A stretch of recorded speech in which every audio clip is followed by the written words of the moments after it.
Satu perusahaan Cina ini serem banget. Sampai Pentagon, FBI, CIA itu semua ketar-ketir. Perusahaan ini saking kuatnya, negara sekuat Amerika harus ngubah undang-undangnya. Ngajak semua partner-partner di Eropa buat ngeblokir akses teknologi global mereka. Tujuan apa? Satu, buat ngebunuh satu perusahaan ini. Dan perusahaannya bukan TikTok, bukan Alibaba, tapi Huawei. Perusahaan teknologi asal China, Huawei. But Huawei is something that's very dangerous. You look at what they've done from a security standpoint, from a military standpoint, it's very dangerous. Very dangerous. Very dangerous.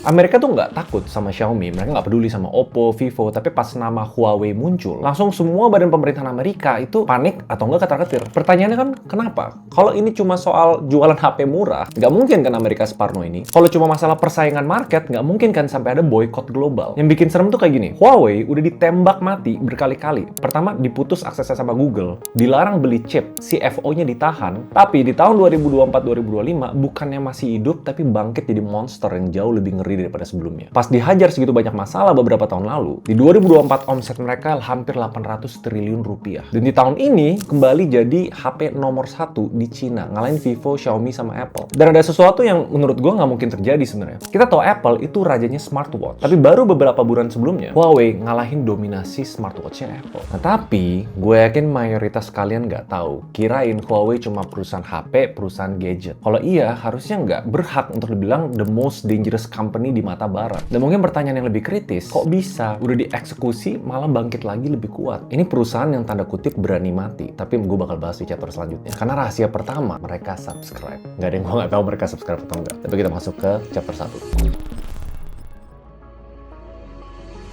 Ini konteks paling penting yang kalian harus pahamin. Karena di tahun 2019, waktu itu Donald Trump ngeluarin yang namanya Executive Order. Intinya Huawei dimasukin ke yang namanya Entity List. Ada satu kertas list-list perusahaan yang udah pasti di-ban. Untuk semua industri teknologi, Entity List ini macam Death Note, itu hukuman mati, death sentence. Kenapa gue bilang hukuman mati? Karena di dunia teknologi modern, gak ada satupun perusahaan elektronik yang bisa hidup tanpa Amerika. Misalnya, kita mau bikin HP, butuh OS-nya Android, punya Google, Amerika. Butuh HP-nya lebih pintar, butuh chipset kan. Intel, Qualcomm, Nvidia, semua teknologi Amerika. Bahkan kalau mau cetak chip sendiri di Taiwan, mesin cetaknya pakai teknologi Amerika. Sekuat itu dominasi teknologinya. Pas mereka bilang cut, harusnya game over buat Huawei. Karena ada sejarahnya. Gue yakin mayoritas kalian tahu, ada perusahaan Cina lainnya namanya ZTE. Di tahun 2018, mereka kena sanksi yang mirip-mirip lah dari US. Dalam hitungan minggu, kolaps, bangkrut, operasionalnya berhenti total. Ujung-ujungnya mereka harus ngemis ke Amerika, bayar dendanya triliunan, baru boleh buka lagi. Baru tuh,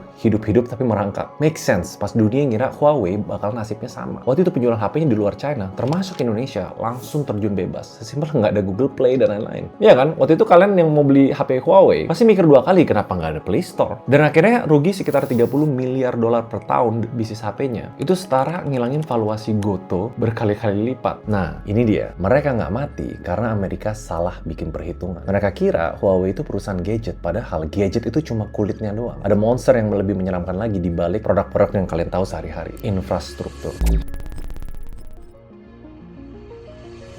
Ini sebenarnya alasan pertama kenapa Amerika tuh takut. Huawei pegang kunci dari internet. Orang taunya Huawei itu saingan sama Samsung sama Apple. Itu salah. Di level fundamental, Huawei itu saingannya sama Cisco, Ericsson, sama Nokia. Mereka nguasain infrastruktur telekomunikasi terbesar di dunia. Ini yang banyak orang nggak tahu. Tapi lu bayangin deh, ibaratnya Apple itu jualan mobilnya, iPhone. Google jualan bensin atau petanya, Android. Huawei itu yang ngebangun jalan tolnya. Mereka pegang 30% market share alat telekomunikasi global. Dari tower 4G, 5G di Jerman, Inggris, Afrika, ya sampai Indonesia. Karena kalau kita lihat datanya, sekitar 60-70% itu bergantung sama Huawei. Kalau kalian nonton ini pakai HP dan pakai sinyal, kemungkinan besar sih alatnya pakai Huawei. Kalau kita ngomong 5G, Huawei itu pegang jumlah paten 5G terbanyak di dunia. Lebih dari 20% paten standar 5G itu punya mereka. Artinya apa? Bahkan kalau US membangun jaringan 5G pakai Nokia atau Ericsson, mereka tetap harus bayar royalti ke Huawei. Dan ketakutan terbesarnya mereka itu espionage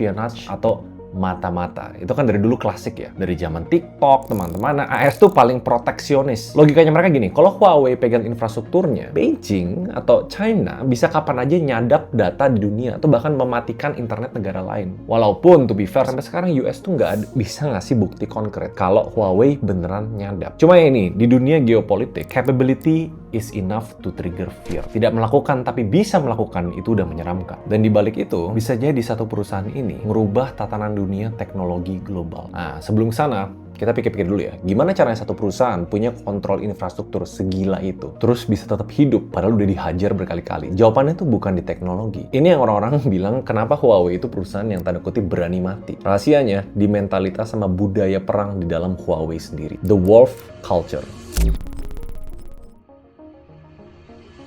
Kekuatan terbesar Huawei itu bukan di alat, tapi di mentalitasnya. Foundernya, Ren Zhengfei, itu mantan engineer militer di China. Pas dia ngebangun perusahaan ini, dia nanamin budaya kerja yang dikenal sebagai wolf culture. Agresif, berani mati, loyalitas tinggi. Kalau diturunin ke level perusahaan yang jauh lebih kecil, sama pentingnya, mentalitas itu sebenarnya fondasi yang dibangun dari otak dan sistem. Tim itu bukan sekedar nambah orang dan bikin struktur makin gemuk. Makanya di level korporasi gede, mereka sampai bikin software sendiri atau pakai sistem third party biar semua data sama proses bisnisnya nyatu dan bisa dikontrol. Gue lagi collab sama modern ERP software yang lengkap, all-in-one, gampang digunain, affordable, dan terintegrasi. Satu software ini banyak dipakai sama banyak banget perusahaan. Namanya Odoo. Mereka sampai berani nyebut dirinya aplikasi kelola bisnis termudah buat nyatuin penjualan, stok, keuangan, sampai operasional bisnis di satu sistem yang rapi. Terus, buat yang penasaran dan pengen tahu lebih lanjut, di awal tahun nanti bakal ada event namanya Odoo Days. Itu event Odoo terbesar se-Asia Pasifik di tanggal 21 Januari 2026. Lokasinya di G-Expo Kemayoran. Gue bakal jadi speaker juga di sana. Dan gue yakin 100% Huawei pasti punya sistem yang serupa untuk ngerapin semuanya. Nah, sekarang back to topic. Bedanya Huawei sama perusahaan teknologi lainnya, kalau kalian lihat ya, Apple, Microsoft, dan lain-lain, itu semuanya perusahaan publik. Tapi gongnya nggak cuma sampai di sana. Semua taruhan gila, uang yang ratusan triliun dipakai buat riset, kebayar di satu titik penting. Momen pas seluruh dunia sadar lewat satu peluncuran HP Huawei, sanksi Amerika itu nggak mempan lagi. Amerika udah nggak punya kuasa di sini. Namanya The Mate 60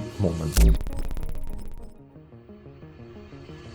Ini terjadi di akhir tahun 2023. Menteri Perdagangan US, Gina Raimondo, lagi kunjungan di Cina. Pas mendarat, Huawei tanpa woro-woro ngerilis HP baru, Mate 60 Pro. Nah, lo masih mikir, emang apa uniknya dari HP ini? Gue inget kok, ini HP-nya pernah di-launching, tapi orang-orang di dunia teknologi itu kagetnya minta ampun. Karena pas HP-nya dibongkar, di dalamnya ada chip Kirin 9000S, chip 7 nanometer buatan Cina, SMIC, didesain sama Huawei dan nge-support 5G. Ini tuh tamparan yang keras banget buat US. Karena tujuannya US bikin sanksi, itu nahan teknologi Cina biar stuck di zaman batu. Mereka harus bergantung sama chip-chip Qualcomm, chip-chip Snapdragon. Di zaman Cina coba bisa bikin di 14 nanometer atau 28 lah. Tapi Huawei ngebuktiin mereka bisa bikin chip canggih tanpa bantuan alat US. Alih-alih ngebunuh Huawei, tapi sanksinya AS justru maksa mereka untuk bikin integrasi vertikal. Dulu mereka beli chip dari Qualcomm, sekarang bikin sendiri. Dulu mereka pakai Android, sekarang mereka punya Harmony OS yang bentar lagi bener-bener lepas dari Android. Dulu mereka pakai software desain chip dari US, sekarang mereka bikin sendiri.